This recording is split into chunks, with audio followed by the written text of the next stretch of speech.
En el nombre del Padre, y del Hijo, y del Espíritu Santo. Amén. Ave María, gracia plena, Dominus tecum. Benedicta tu in mulieribus, et benedictus fructus ventris tui, Iesus. Santa María, Mater Dei, ora pro nobis peccatoribus, nunc et in hora mortis nostre. Amén. Gloria Patri, et Filio, et Spiritui Sancto, sicut erat in principio, et nunc et semper, et in saecula saeculorum. Amén. Bienvenidos a Trono de Dios, Maranatá.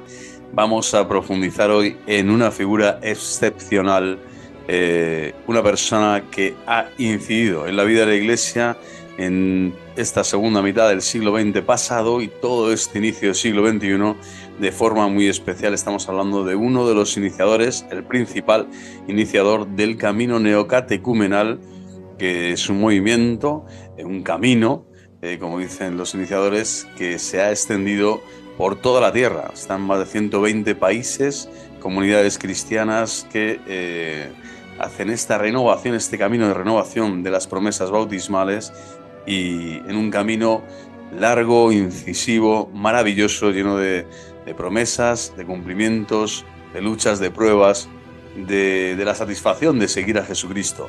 Y Kiko Argüello es la persona escogida por Dios para que este carisma, aprobado ya por la Iglesia con sus estatutos, la Iglesia Católica lo acoja, lo haga suyo y lo extienda por el mundo, dándole todo su apoyo, toda su bendición, y que todas las personas, bautizados o no bautizados, que quieran hacer esta experiencia del camino neocatecumenal, sin duda alguna se van a encontrar con una base fundamental del cristianismo vivo, un cristianismo pujante, un cristianismo que te invita constantemente a estar activo, a estar en misión, a estar con las puertas del corazón abiertas.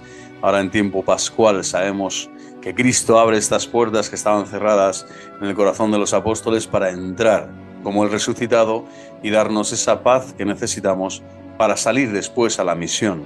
Bueno, pues este iniciador, este personaje, Kiko Argüello, esta figura que ya se puede decir es histórica y que ha hecho historia en la vida de la Iglesia, junto con Carmen Hernández y el Padre Mario y tantos que son los primeros que se dejaron capturar, que se acercaron a esta impronta, a este sello del Espíritu Santo que había puesto en su corazón, pues han hecho que se extienda el reino de Dios en este tiempo actual para el hombre contemporáneo de una forma prodigiosa y maravillosa, con muchísimos frutos de santidad por doquier, como os digo, en tantos países y lugares del mundo.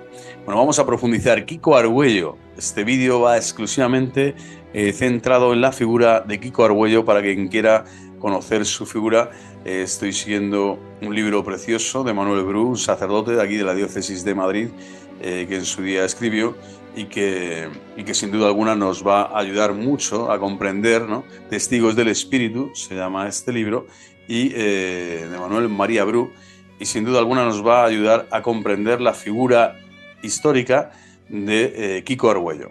Testimonio improvisado.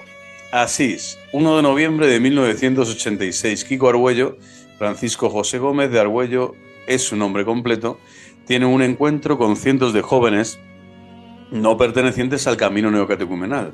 Cuando habla en público nunca se sabe lo que va a decir. Lo he visto en Madrid hablar y cantar durante más de 4 horas ante 3.000 jóvenes que le escuchaban y le respondían sin pestañear. Nunca lleva un papel, solo la Biblia y la cruz. Maravilloso, ¿no? El cristiano se identifica, ¿no? La cruz y la Biblia. La cruz y la Biblia, ¿vale? No necesitas más. La Biblia de Jerusalén, a ser posible, y la cruz. En tu corazón, en tus labios y en todo tu cuerpo, tu alma y tu ser.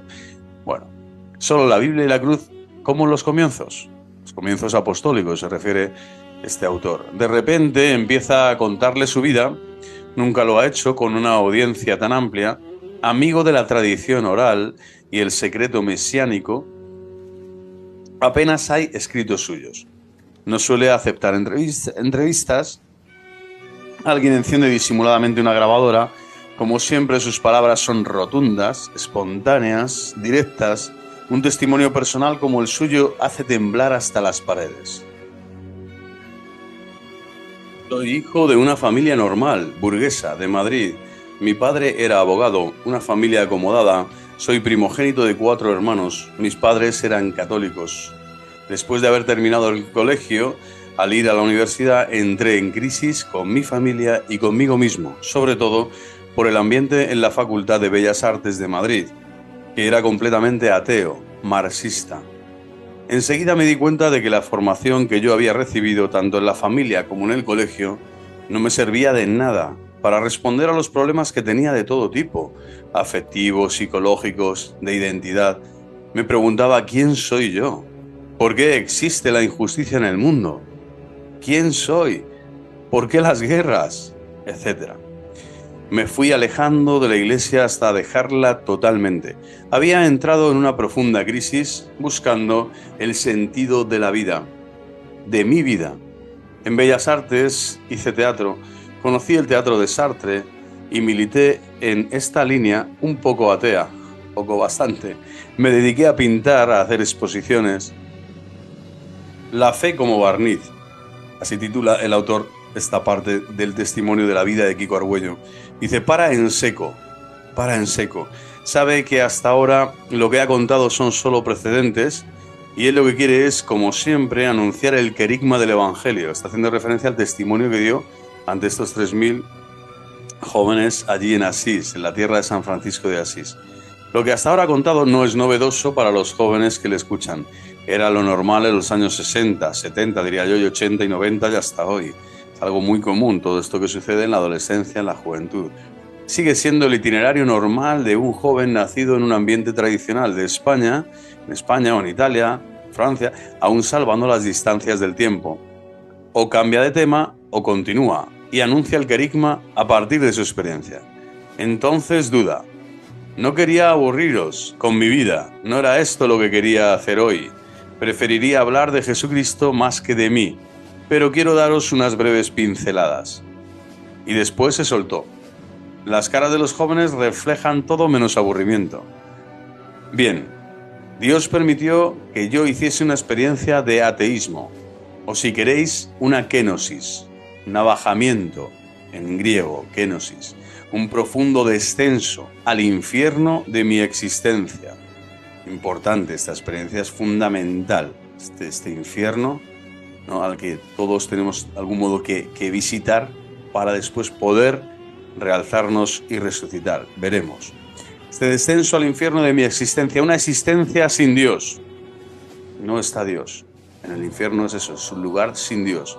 Dios ha permitido que yo cortase todos los lazos con la trascendencia. Me escandalizaba profundamente de la indiferencia de mucha gente. Todas las personas de mi alrededor eran personas que iban a misa, pero en definitiva su vida no era profundamente cristiana. Desde mi misma familia, en la que mi madre iba a misa todos los días y mi padre era católico, pero el Dios de mi casa era el dinero. El dinero. Menudo examen de conciencia y autocrítica que realiza de su propia existencia y de su propia existencia familiar. La mayoría de las conversaciones en mi casa eran sobre dinero. No estaba Dios en el centro de mi familia, ni en el centro de la mentalidad que se tenía en mi casa, y eso era lo normal. Lo mismo puedo decir de mis tíos y de todo el ambiente en el que me movía. La religión era un aspecto más, una especie de barniz cultural que al menos a mí no me convencía. Tal vez porque era un pintor, artista y tenía una profunda sensibilidad y un absoluto deseo de coherencia, de verdad. No aceptaba ser un burgués como mis padres ni vivir una vida así, como supongo que les habrá sucedido también a tantos jóvenes. No es una etapa de la vida siempre, ¿no? Hay que luchar. Está ahí uno en la inconformidad, ¿no? En la crisis. Recuerdo que entonces iba a misa el domingo, dice, y con 15 años, con algunos amigos, estando la iglesia llena, nos quedábamos al fondo. Esto me pasaba a mí también. Era antes del concilio y aguantábamos allí de pie. Íbamos a aquella misa porque no se predicaba, era más breve. Se oía una campanilla y nos poníamos de rodillas. Nos levantábamos y esperábamos a que terminase para poder largarnos. Yo me daba cuenta de que aquella no era una manera de practicar. Aunque parezca extraño, la misa así de mal vivida fue la situación por la que me iba dando cuenta de que tenía que dejarlo. Tenía que buscar otros caminos. Una cosa tenía clara: no podía engañarme a mí mismo. No podía ser un cretino, un estúpido. O creía seriamente en Dios, o si no creía, era mejor dejarlo. Y así es como lo dejé todo. Bajo un cielo de cemento. Así titula este nuevo apartado el autor. Espectacular este episodio que ahora vamos a narrar de Kiko Argüello. Sus confesiones, entre comillas confesiones como las de San Agustín, recuerdan aquello de Bertrand Russell, otro de los referentes míticos de su generación, que decía así: nadie se atreve a confesarlo en voz alta, pero existe en el sustrato más profundo de la persona una infelicidad difusa y quizá difícil de explicar, mientras que la corteza de las ligeras felicidades que celebramos es muy fina y apenas consigue encubrir el miedo, la frustración y los sinsabores. Hasta aquí la cita de Bertrand Russell. A partir de entonces, Kiko busca la respuesta en la filosofía, y más concretamente en la filosofía, ¿no?, como era la moda de aquellos años, en Sartre, Jean-Paul Sartre. Y la respuesta era muy simple: todo es absurdo, Dios no existe. O sea, esta es, ¿no?, a esta ligereza intelectual y a priorismo y conclusión fatídica llega Sartre, este filósofo del absurdo completamente absurdo. Entonces intenté, dice él, ser coherente con un tipo de existencialismo, con el absurdo total de la existencia humana. Y comencé a sufrir mucho porque ante mí todo el mundo se convertía en ceniza. Impresionante, esto es parte de la kenosis de Kiko, ¿eh?, de este descenso al infierno. Todo se convertía en ceniza, caduco, ¿no?, transitorio, sin sentido, sin significado profundo. No tenía interés por nada, dice, ni siquiera por pintar. Y tuve la fortuna, o si queréis, la desgracia, de ganar un premio nacional de pintura muy importante en España. Dice, entonces salí en televisión, en los periódicos, me había abierto camino profesionalmente, y esto ya fue la última gota, entre comillas, porque veía que aquello no daba ningún sentido a mi vida. Había muerto interiormente y sabía que mi fin seguramente sería el suicidio, antes o después. O sea, el suicidio que no solo ya es el suicidio físico, sino primero ya este es un suicidio del alma, ¿no? El no creer en Dios, no vivir de Dios, pensar que todo es absurdo, ¿no?, y estar en ese sufrimiento y no saber, no tener ninguna salida, ¿no?, porque todo es absurdo, es sufrimiento atroz. Bueno, había muerto interiormente, lo reconoce, y sabía que mi fin seguramente sería el suicidio antes o después. Y de hecho estaba literalmente sorprendido de que la gente fuese capaz de vivir, cuando yo no era capaz de vivir. La gente se ilusionaba por el fútbol, por el cine. A mí no me decían nada. El fútbol no me gusta y el cine me parecía estúpido. Vivir cada día significaba todo un sufrimiento. Cada día lo mismo. ¿Para qué levantarme? ¿Quién soy yo? ¿Por qué vivimos? ¿Para qué ganar dinero? ¿Para qué casarme? Y así todo ante mí carecía de sentido, todo se desvanecía. Podría deciros muchas otras cosas, pero acorto para no aburriros. Recuerdo que sentía como si el cielo estuviese hecho de cemento, y yo me encontrase bajo una gran cloaca. Tenía esta imagen: el cielo totalmente cerrado ante mí. Impresionante experiencia espiritual de Kiko Argüello. ¿Por qué vives? Siguiente capítulo al que pasamos a bucear, ¿no?, en esta personalidad tan granada, tan intensa, tan fulgurante y apasionante como es la personalidad de Kiko Argüello. ¿Por qué vives? Si no fuese por la inmensidad de depresiones que existen, que solo se reconocen públicamente cuando se dan datos estadísticos, pero que todos conocemos, parecería raro lo que cuenta. Los jóvenes que lo escuchan, en cambio, no muestran ningún gesto de rareza. Todos le comprenden, están a la orden del día y continúan escuchándole.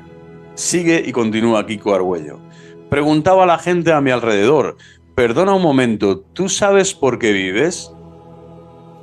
Y no sabían ni por qué, ni para qué vivían, pero vivían. Tal vez tenía que ser así, simplemente, vivir, ¿no? Vive y déjate llevar, ¿no? Vive y deja vivir. Uno se levanta, va a clase, come, después se va al cine o llama a un amigo. Benditos los que son capaces de vivir así. Yo no lo era, afirma Kiko. Me refugiaba, escapaba de mí mismo. Se abría un gran abismo dentro de mí. Se abría un gran abismo dentro de mí. Abismo que en el fondo era una llamada profunda de Dios, que me estaba llamando desde el fondo de mí mismo. De profundis clamavit, ¿no? Dice el Salmo. Entonces me ayudó mucho.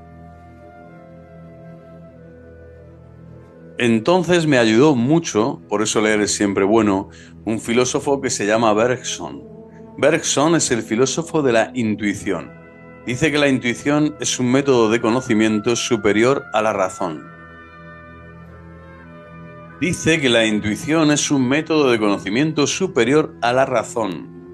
Dios permitió que esta fuese para mí la primera chispa que me iluminase un poco, porque me había dado cuenta de que en el fondo yo era un racionalista, que me estaba destruyendo a mí mismo, porque en el fondo de mí algo no podía aceptar el absurdo de todo lo creado. Esto no lo podía aceptar, no podía aceptar en el fondo de mí el absurdo de todo lo creado. Porque soy un pintor y entendía la belleza de la naturaleza, el agua, los árboles, los pájaros, las montañas. Me di cuenta de que para negar que todo tenía un sentido, para negar que Dios existe, se necesitaba tanta fe como para creer que existía. Y yo había dado el paso de aceptar que Dios no existía. Pero era una acción racionalista que chocaba con algo dentro de mí.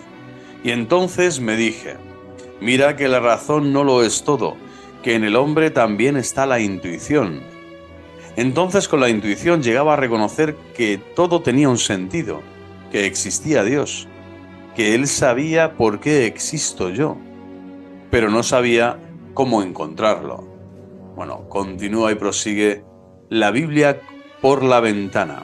Maravilloso, ¿no? Lo que estamos desgranando de la personalidad de Kiko Argüello, en la que todos de algún modo nos podemos ver reflejados. No hay ningún camino existencial de ningún hombre de iglesia, de ningún santo de la iglesia en el que no nos podamos ver reflejados, porque somos todos de la misma materia, de la misma pasta. Estamos hechos por Dios nuestro Señor, ¿no? Por el mismo Creador. La Biblia por la ventana. Pero se mantenía aún, según continúa explicándose, escandalizado de un Dios que era la indiferencia de los que creían en Él.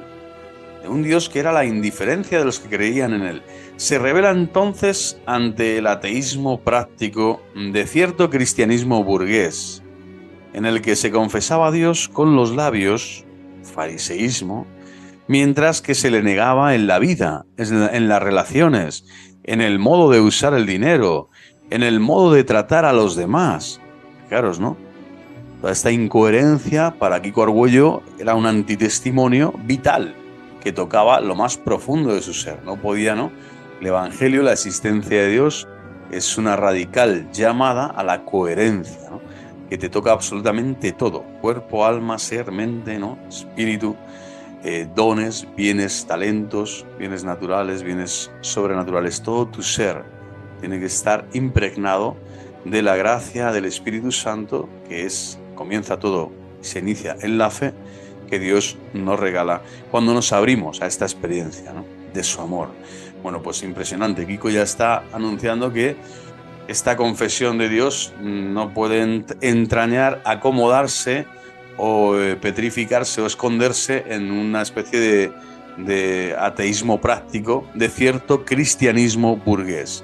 Es una autocrítica brutal y maravillosa, profética, de Kiko Argüello para estos tiempos y para cualquier otro tiempo en la vida de la Iglesia, para no acomodarnos, no instalarnos, no ser indiferentes a nuestro propio pecado, a nuestra propia debilidad, y poder así estar ojo a visor, estar atentos para no caer nunca en este aparente cristianismo, ¿no?, que al final es falso, ¿no?, es un antitestimonio.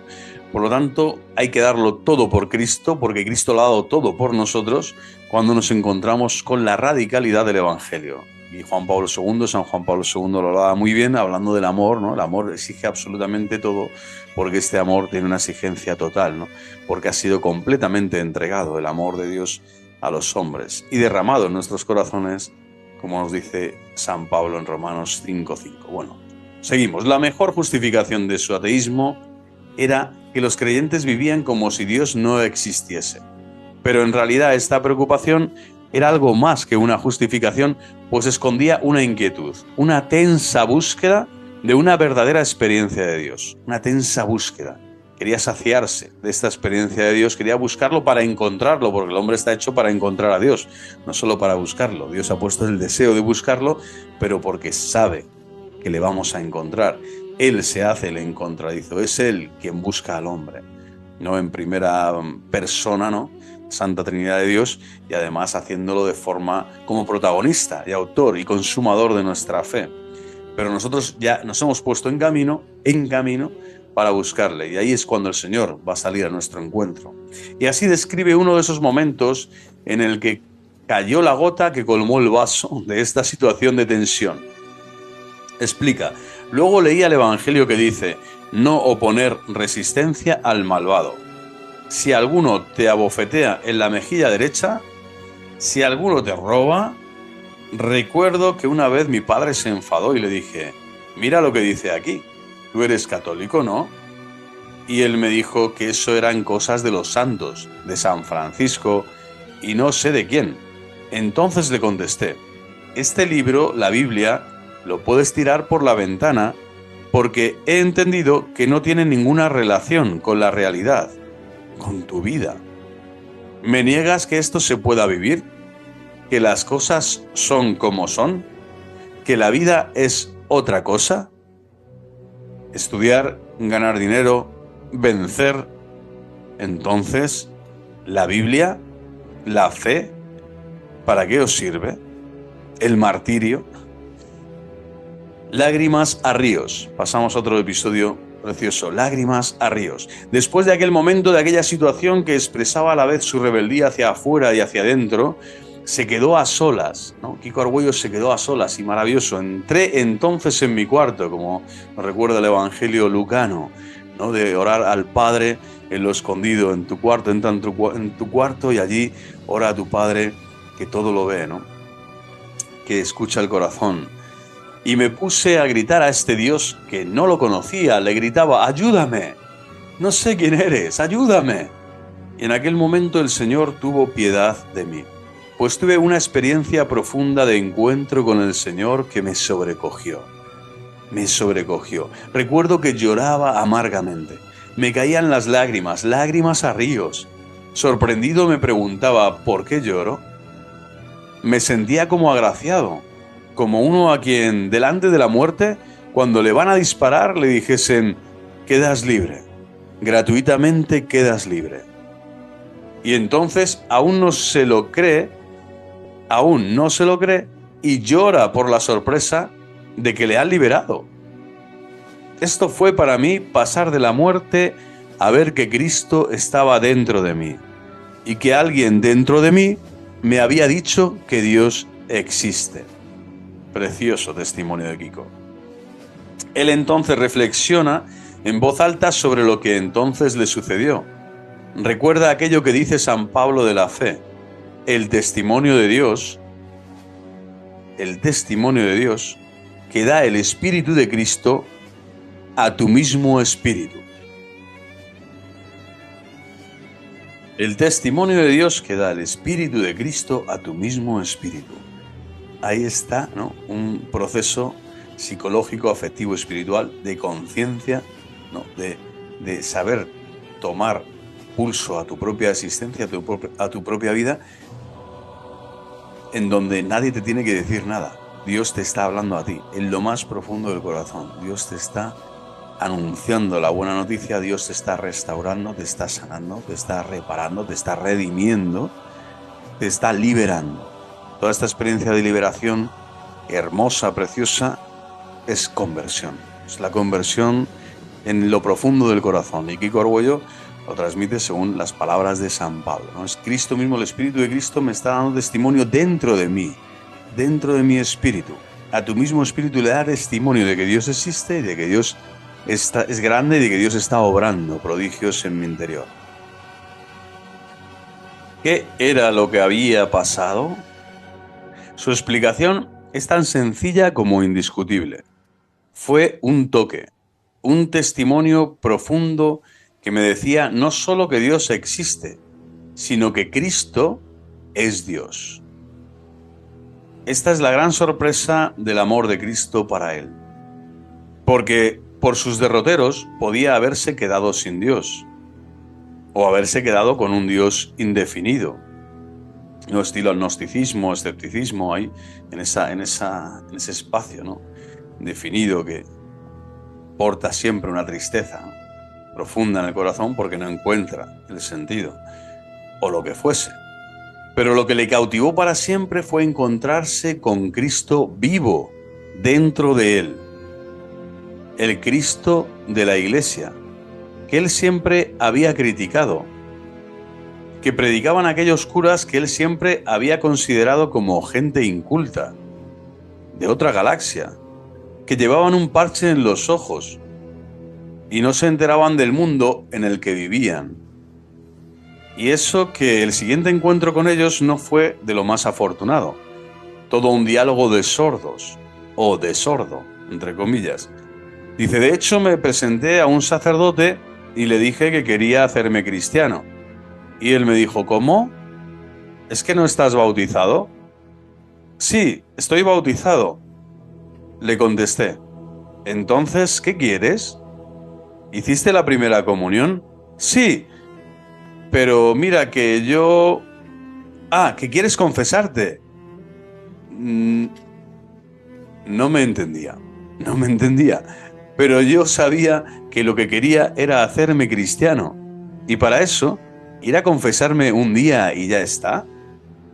Yo sabía que hacerse cristiano tenía que ser algo muy serio. Así es como por fin hice cursillos de cristiandad, una iniciativa que surgió en España por aquellos años, con maravillosos frutos de evangelización, y me ayudó. Comencé una verdadera búsqueda del Señor. Iba a la iglesia y decía a los demás, ayudadme a hacerme cristiano, ayudadme a hacerme cristiano, ayudadme a hacerme cristiano. Qué maravilla, allí entró, ¿no?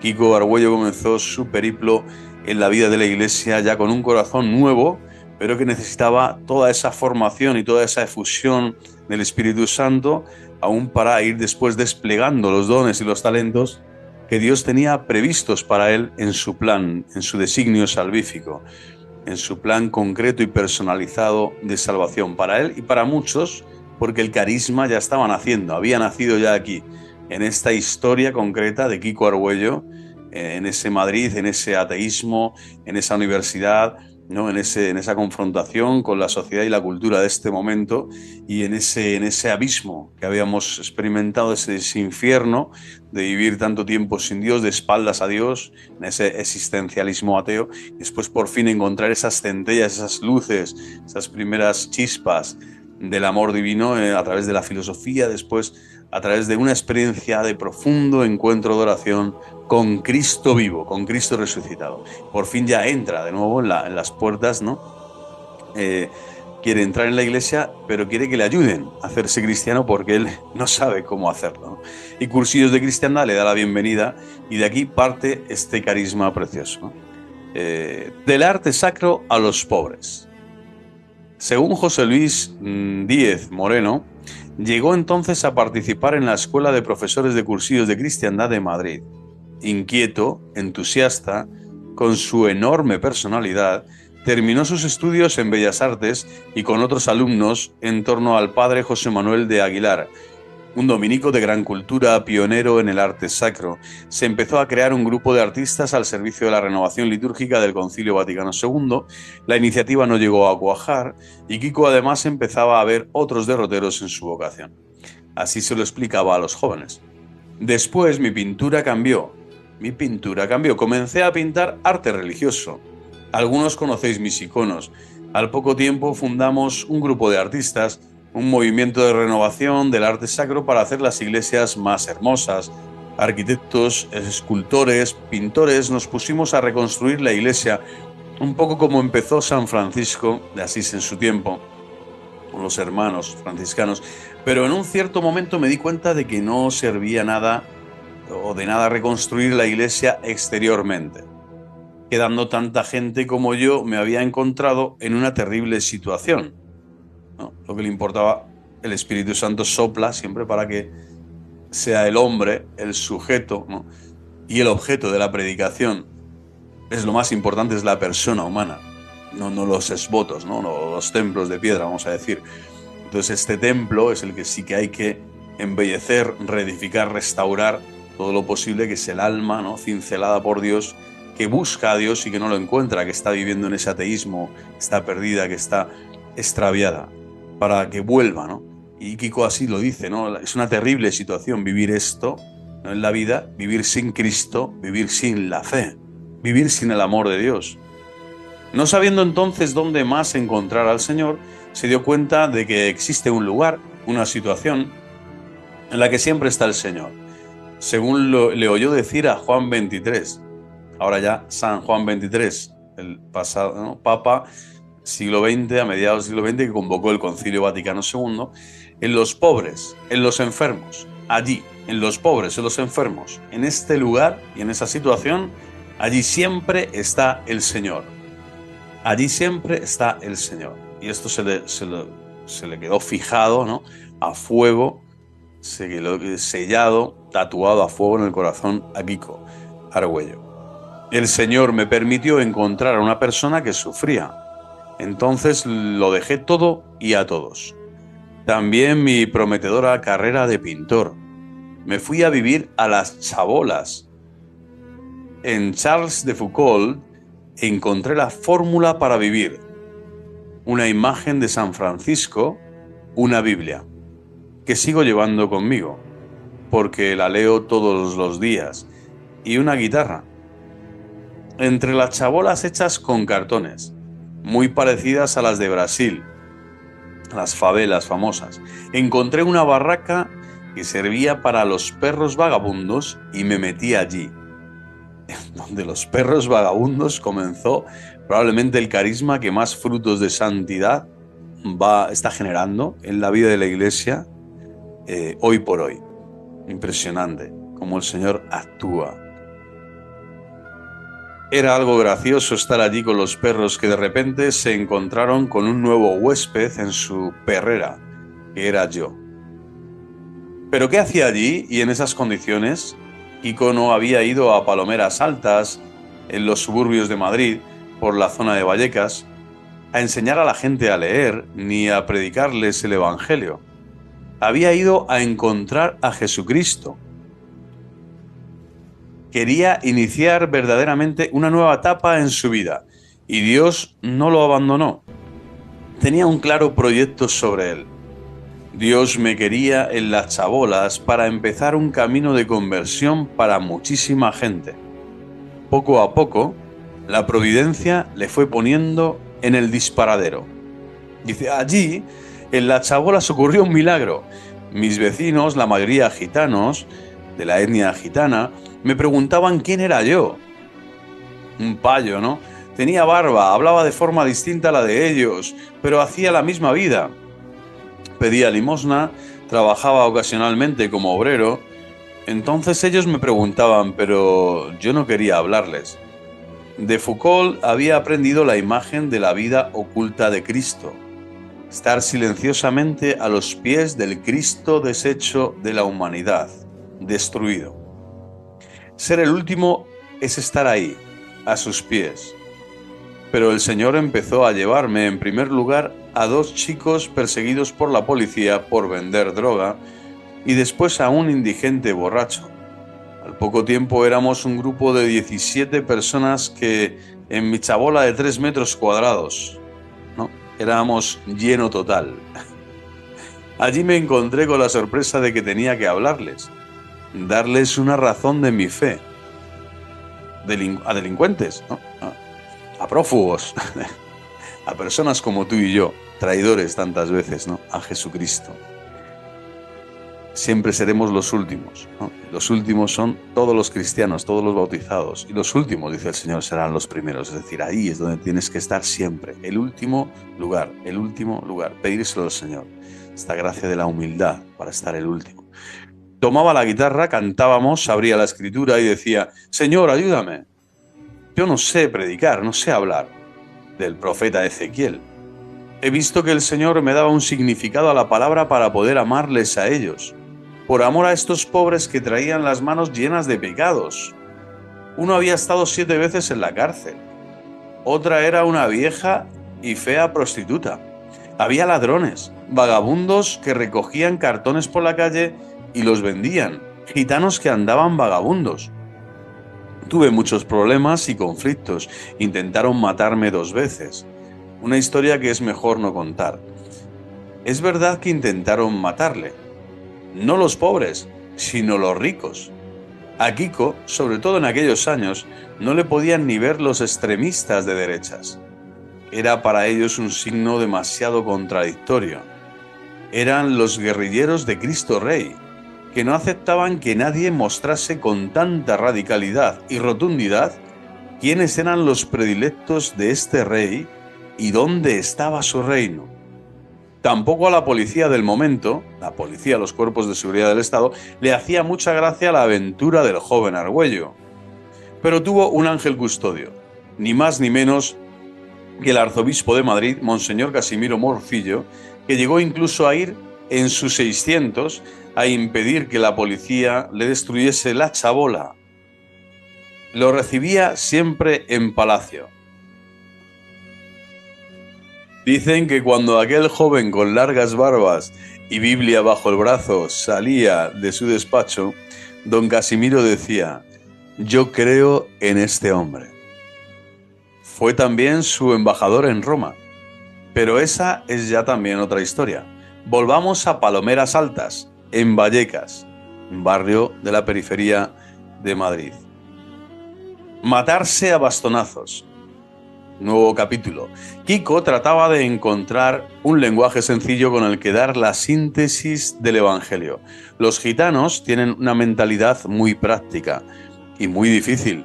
Conocía solamente la forma de predicar de los cursillos de cristiandad, dar testimonio, hablar de cómo el Señor está en tu vida, pero cuando trataba de hablarles a ellos, a la cuarta palabra abstracta se le espantaban, salían disparados, no querían volver a oírle. Se decía: seguro que los apóstoles no predican así. Cuenta una anécdota bastante ilustrativa del peculiar magisterio que el Espíritu Santo tenía con él, para que aprendiese la pedagogía de Dios con los pobres. Un día, el jefe de un clan de gitanos, esta es la anécdota, ¿no?, que expresa Kiko para decir cómo el Señor actúa, ¿no?, y te invita a cambiar tus modelos, tus métodos, tus estrategias, ¿no?, de evangelización, porque a estas personas se les llega de este modo que el Señor te tiene que enseñar. Él va a ser tu maestro, magisterio del Espíritu Santo. El maestro es Dios y nos enseña a través de la historia de los otros, de los pecadores, de la propia realidad, ¿no?, que te circunda. Bueno, llega este jefe del clan de los gitanos que estaba en lucha con otro clan y que venía mucho a verme para pedirme la guitarra. Me preguntó qué decía la Biblia sobre los enemigos. Me contó que tras un enfrentamiento entre los dos clanes, él había golpeado a la madre del jefe de otro en la cabeza y que le tuvieron que dar 15 puntos, o sea, para haberla matado. Como entre ellos rige la ley del talión, ¿no?, ojo por ojo, diente por diente, pasados 2 años había llegado el otro con deseos de venganza. Como en ese periodo la relación entre los dos clanes estaba en calma, decidieron ambos jefes encontrarse solos y pelearse a bastonazos, hasta hacerse sangrar. Mi joven amigo estaba muy preocupado. Yo abrí la escritura y le leí el Sermón de la Montaña. donde se invita a no poner resistencia al mal. ¿Entonces debo dejar que me mate a bastonazos? Le di el otro único libro que yo llevaba conmigo, Las florecillas de San Francisco. Lo leía y venía todas las tardes a comentármelo. Hemos rezado juntos para buscar una salida para que pudiese salvar la vida sin necesidad de matar al otro. La única solución era ir sin el bastón en son de paz. El día de la lucha se presentaron antes a mí con el bastón. Al final lo convencí y fue sin él. Yo me puse de rodillas a rezar el rosario para que la Virgen María salvase la vida de aquel chico. El tiempo pasaba. Las 2, las 3 de la madrugada, pensé que había muerto. Cuando lo vi llegar.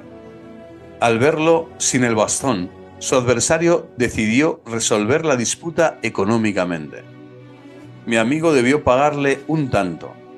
Se llama José Agudo, ahora está en el camino y tiene 13 hijos. Qué maravilla, testimonio, no, impresionante. Resucitó, nuevo capítulo o episodio de esta reseña histórica, ¿no?, de la personalidad de Kiko Argüello. Resucitó. Un día José le llevó a hablar a su tribu, entre comillas, a su clan. Fue una cueva, era una cueva enorme, llena de gitanos. José le dijo, háblales. Y él no sabía qué decirles. No sabía por dónde empezar. Así que empezó por el principio y se puso a hablarles de Adán y Eva. De repente la madre de José Agudo se levantó y dijo, yo sé que en el cielo hay una mano potente que es Dios, pero lo de la otra vida, lo del infierno, todas esas cosas de los curas, yo lo único que sé es que mi padre murió y no ha vuelto a casa. Cuando yo vea a un muerto volver del cementerio, te creeré. No, esto era como una losa, no, más directa, más fuerte, más práctica. La duda, la inquietud de esta mujer de etnia gitana no puede ser, ¿no? Y lógica, una lógica, ¿no?, natural. Bueno, se levantaron todos y se fueron. No. Y yo me quedé allí, bloqueado, atontado, dice Kiko. Se quedó sin palabras, sin saber qué hacer. Aquella mujer, sin embargo, sin quererlo, me había dado la clave, la llave, diríamos, ¿no?, para abrir después el carisma del camino, porque me había dicho que estaba dispuesta a escucharme cuando yo hubiese encontrado un hombre que hubiese salido del cementerio, del sepulcro. Y efectivamente, buscando en la predicación primitiva y en los hechos de los apóstoles, se encuentra el testimonio de un pagano de nombre Festo, que le dice a Agripa que había un prisionero que era San Pablo, que decía cosas muy interesantes. Festo hablaba a menudo con Pablo, pero la única cosa que había entendido y se lo decía a Agripa era esto. Hay un prisionero que habla de un muerto, que él dice que ha muerto, pero que vive, que ha vuelto de la muerte, que ha vencido a la muerte. De toda la predicación de San Pablo, Festo, este hombre pagano, recordaba solo esto. Os cuento esto para deciros en 2 pinceladas cómo el Señor me ha hecho ir entrando en este querigma, en este modo de anunciar la salvación, de dar el núcleo central. Ciertamente es así. Kiko ha recibido una gracia especial, un carisma especial, una gracia de Dios. Esto es un carisma especial, seguramente a través de estas y otras experiencias de sus comienzos en Vallecas, para predicar el querigma evangélico, querigma del Santo Evangelio de nuestro Señor Jesucristo. Yo diría más bien para provocar la conversión a través del querigma evangélico. La capacidad que tiene no ya de explicar lo que es el pecado o la conversión o la vida nueva en Cristo, sino para llevarnos a los que le oigamos al reconocimiento de nuestro pecado básico, lo que haya en nosotros de egoístas que nos hacemos como dioses incapaces de amar, al deseo de la conversión como acogida de la buena noticia de que Dios te ama y te salva de la muerte que llevas dentro. Dios te ama y te salva de la muerte que llevas dentro. Impresionante. o a empezar una vida nueva, que es dejarse amar por Dios y entrar en el canto de la naturaleza que dice que Cristo ha muerto por ti. El canto sobrenatural de la gracia de Dios. Cristo ha muerto por ti. Las nubes se deshacen para darnos el agua como agua que esparce y muere para saciar nuestra sed, y la sal como sal que se dispersa para salar. Y en toda la naturaleza está impresa esta revelación, que amar significa darse al otro, morir a sí mismo, la donación total de sí mismo, morir a mi yo. Al final de aquel discurso a los jóvenes en Asís, Kiko repite una y otra vez el convencimiento personal, lejano de toda predicación teórica, analista y moralista, de la experiencia que lleva en su mirada fresca, en la fuerza de su voz, en el modo con el que su mano se funde con el Cristo que le acompaña siempre, el convencimiento de la resurrección. Cada vez que me he sentido desalentado, he sentido una voz dentro de mí que me decía: coraje, Kiko, ánimo, que te quiero.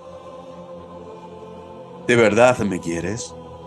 En serio, te quiero mucho, muchísimo. Cristo me ha prometido: Kiko, tú no morirás. Un bautizado que viva coherentemente la fe ya ha resucitado con Cristo en el bautismo y forma parte del cuerpo de Cristo resucitado. Aquella gitana que me decía: ¿cuándo has visto tú un hombre venir del cementerio?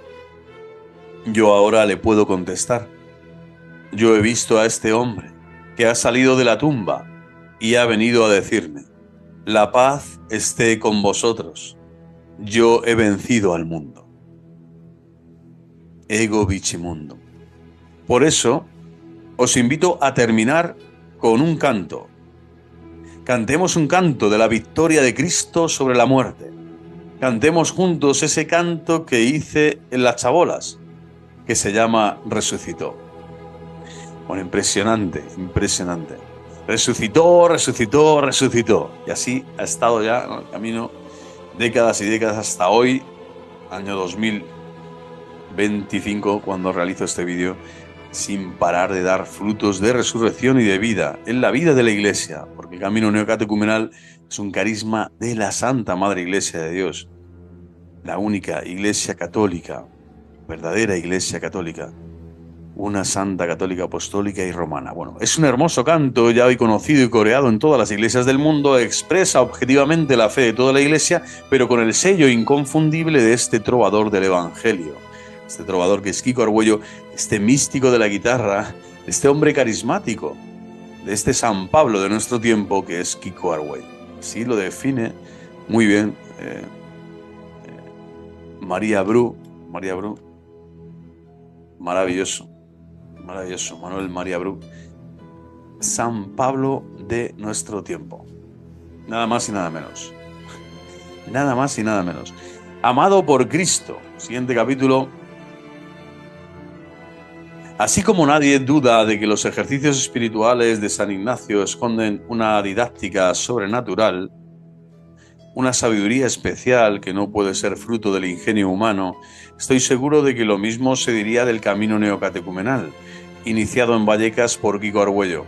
Solo la providencia de Dios puede enseñar a Kiko a responder con un proceso de iniciación en la fe a aquellas gentes, de modo que sin saberlo fue recorriendo con ellos, a partir de las situaciones cotidianas, como las que nos ha contado, un proceso que después encajaba como un puzzle en el catecumenado primitivo, pero con un lenguaje, unos gestos y unas vivencias actualizadas y adaptadas a todos los hombres de hoy. Importantísimo, el carisma neocatecumenal sobre todo es para el hombre de esta generación, el hombre contemporáneo, el hombre posmoderno, se diría ya, el hombre actual, el hombre de estos tiempos, que necesita, ¿no?, como todos los tiempos, a Dios nuestro Señor para rescatar su vida del pecado y de la muerte. Bueno, adaptadas a todos los hombres de hoy, desde los más sencillos a los más pobres, a todos los demás, llamados a reconocerse como tales en el camino de la conversión. Hoy Kiko sigue viviendo igual que entonces. Ha conocido también lo que es vivir en una chabola en Lisboa y a partir de 1971 en Roma. Ya en Vallecas, antes de que las comunidades empezasen a organizarse y a extenderse, conoce a Carmen Hernández, sierva de Dios, doctora en ciencias químicas, cuando ésta iba a marcharse a Bolivia con las misioneras de Cristo Jesús. Impactada por la experiencia iniciada por Kiko, y tras una época de crisis espiritual vivida en Barcelona, Carmen decide unirse al camino, aportando a este desde el principio aspectos característicos de su formación que hoy son claves en la vida de las comunidades neocatecumenales, ¿no? Ese amor a las raíces hebraicas del cristianismo, etc. Como son su renovación litúrgica, su recuperación de las tradiciones veterotestamentarias, su conciencia teológica. Con ella, Kiko y un presbítero, que no siempre ha sido el mismo, forman el primero de los equipos itinerantes del camino.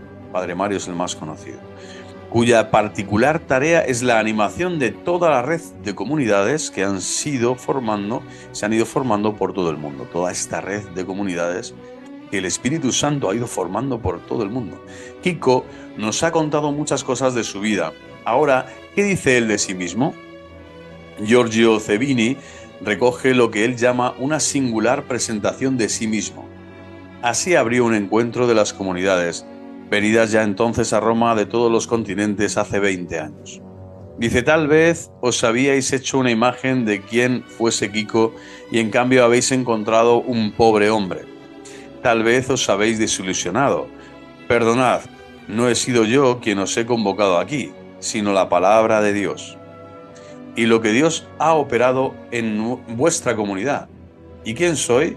Yo soy uno que se ha sentido amado por Cristo, aunque sea un desgraciado, aunque sea indigno. Los otros me amaban si valía, si estudiaba, si era útil, si daba la talla, si rendía. De él, en cambio, de Cristo, me he sentido amado gratuitamente, aun siendo pecador, aun siendo infiel. Millones de personas hoy siguen el camino neocatecumenal por él iniciado. Millones de personas. A Kiko no le gusta, lógicamente, que le llamen Kikos, no, y tiene razón. Pero algo suyo, muy suyo, llevan dentro, porque los dones de Dios no llegan nunca en abstracto. Tienen una personalidad, una concreción específica, ¿no? Una impronta en una persona que ha recibido ese carisma. Una única misión, pasamos a este capítulo precioso. En las comunidades neocatecumenales prefieren llamarse a petición suya iniciador, junto a Carmen del Camino, en lugar de fundador, porque Kiko y Carmen siempre han defendido que lo que ellos han hecho ha sido iniciar un camino. Iniciar un camino y no fundar un movimiento, ¿no? Una vez San Juan Pablo II les dijo, bueno, todo el que se mueve, todo el que camina se mueve, por lo tanto sois parte, no sois un movimiento, pero el camino incide, ¿no? Y en los estatutos así se aprueba que es un camino de iniciación cristiana, ¿no? Para adultos. Entonces no fundar un movimiento no era el objetivo ni es propiamente el carisma. Este hecho, sin embargo, nos supone por su parte distanciamiento y desconexión con lo que convenimos en llamar nuevos carismas, ¿no? Nuevos carismas del Espíritu Santo, ¿no? Que ha concedido la Iglesia después, ¿no? Este soplo del Espíritu Santo que fue el Concilio Vaticano II, sino que en el reconocimiento de la enorme diferencia de cada una de estas realidades emergentes en la vida de la Iglesia, Kiko reconoce una única acción del Espíritu Santo para una única misión de la Iglesia. Él dice así, somos testigos de una única realidad que está sucediendo. El Espíritu Santo está soplando sobre su Iglesia a pesar de nuestros pecados para ayudarla.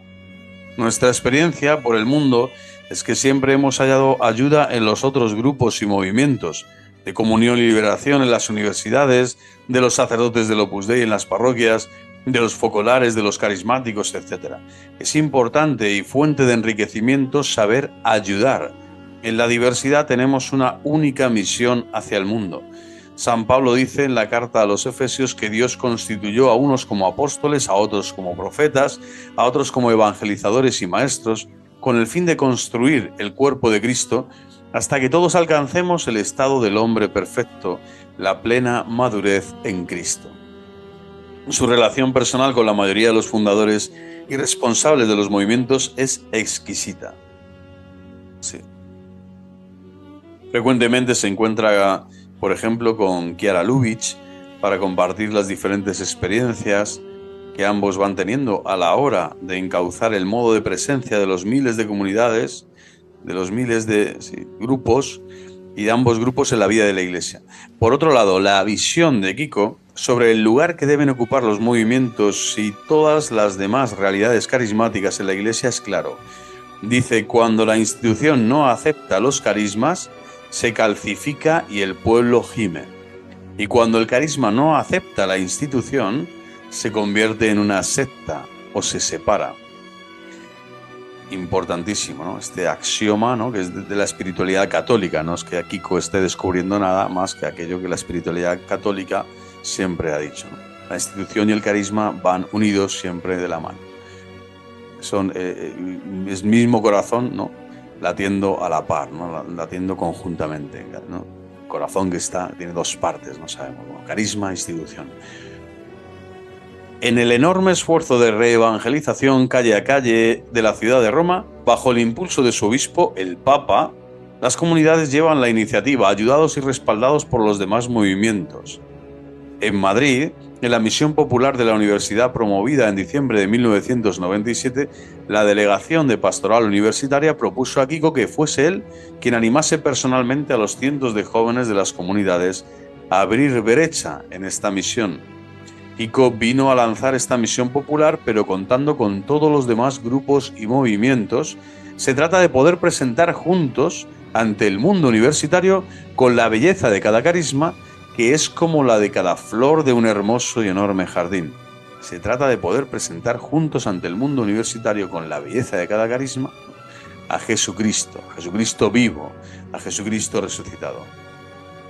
Para no pensar como la televisión. De nuevo, un capítulo nuevo. Kiko Argüello tiene una gran estima y confianza en la huella que el pontificado de San Juan Pablo II está dejando en el seno de la Iglesia de este tiempo.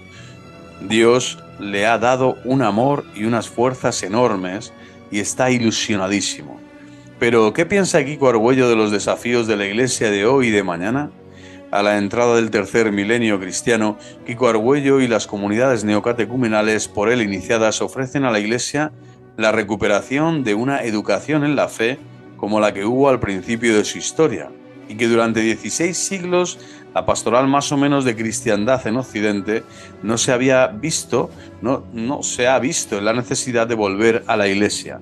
Ahora esta urgencia se palpa por todas partes, y la propuesta del camino es una respuesta seria, exigente, radical, pues va a la raíz del problema, ante un nuevo paganismo, un nuevo catecumenado. Kiko Argüello explica así este nuevo reto cultural al que responden no solo el camino, sino también el resto de las nuevas realidades eclesiales. Estamos sumidos en una cultura multimedia, tecnológica, audiovisual.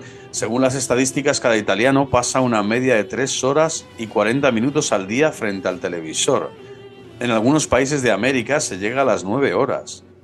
Si hacemos un análisis serio de los contenidos que cada uno recibe a través de las películas, las telenovelas, los espectáculos, las mesas redondas, etc., ¿qué es lo que aflora? Que el hombre concreto está recibiendo durante muchas horas al día, de forma continua, una antropología, una catequesis, por decirlo de alguna manera, contraria a la revelación de Dios. Aquí está el verdadero reto del tercer milenio, en lo que podemos definir una revolución antropológica que nos invade incluso a niveles subliminales, con valores contrarios a los valores cristianos. Conceptos como naturaleza, cuerpo, sexualidad, familia, pecado, no tienen ya contenido cristiano. ¿Cómo responde la Iglesia a todo esto? Cuando en nuestras parroquias, para la gran mayoría de los cristianos, casi no hay nada más que las misas de los domingos. ¿Dónde es posible escuchar una catequesis, recibir una formación que pueda contrarrestar esta cultura? Si no comenzamos una seria educación en la fe, Al final pensaremos inevitablemente cómo nos lo imponen los medios de comunicación. Por esto creo que el camino, las nuevas realidades eclesiales y los movimientos tienen gran importancia en la Iglesia. Solamente una fe adulta puede hoy responder a la realidad de secularización que nos rodea. Dicho por él, no es la reflexión de un pastoralista hecha en un despacho transmitida en un aula de teología. Dicho por él, no es una reflexión de un pastoralista, repito, hecha en un despacho y transmitida en un aula de teología. Es la reflexión de alguien que vive, ¿no?, el día a día, pegado a la realidad circundante con toda la crudeza y con toda la pasión que merece, como Cristo hizo. Es aquella reflexión de alguien que tan a fondo ha vivido el drama de esta secularización, de esta descristianización, como a fondo se hace oír por miles y miles de personas de todo el mundo que siguen este camino de conversión.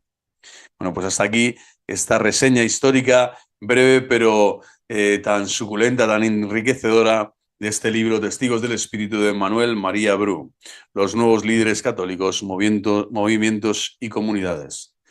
Viva Cristo Rey, que Dios Todopoderoso, Padre, Hijo y Espíritu Santo, me sigan concediendo vivir en fidelidad, justicia y santidad, y que Cristo resucitado, esta Pascua florida, esta Pascua sagrada, siga en sus corazones dando testimonio de que el Espíritu Santo, el Espíritu de Cristo, el Espíritu que es el amor de Dios, siga reinando en este mundo gracias a las obras de la fe y de la caridad que Él nos invita a realizar cada día.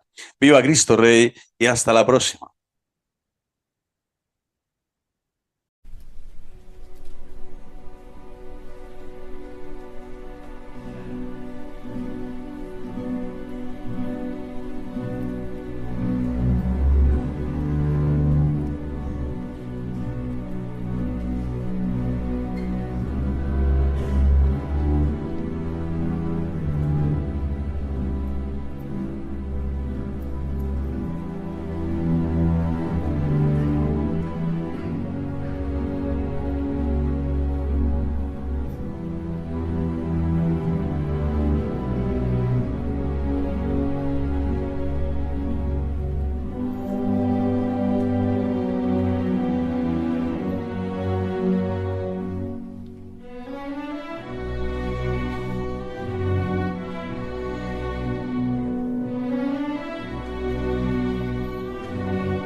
Espada, espada, bruñida, para matar.